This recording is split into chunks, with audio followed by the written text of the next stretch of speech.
My name is Malkia Okech, and this is my SBA Spotlight. Change my plane, same familiar stead. I describe myself as a community archaeologist, a memory worker, and an artist. In the sort of development of my own thought process around studying history in the past, I wanted to think about how I could restructure or repurpose those tools towards community organizing. And I sort of found myself using art as a way to think about these things. I look at specifically African cultural heritage, my relationship to it through my Kenyan background, and particularly issues of colonialism, repatriation, and the future of museums, and also how digital tools can be used as an experimental space to consider and speculate about the directions that these things can go. One thing in particular is digitization.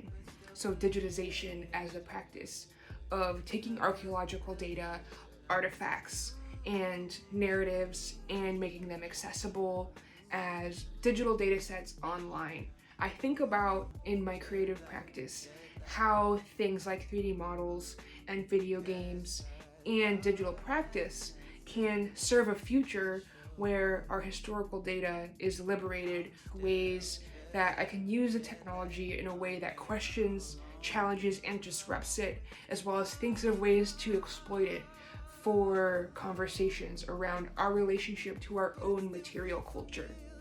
I am extremely excited about this sort of bridge being built between traditional and non-traditional practitioners.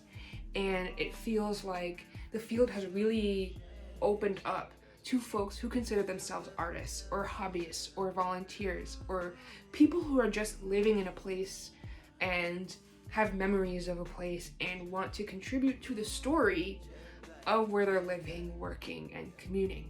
I think we're in a great time where organizations such as this one give us an opportunity to really think outside the box, and we're thinking about ways to sort of challenge these sort of preconceived notions of what being an archaeologist or a historian is even about, and who can be that. But it still feels familiar.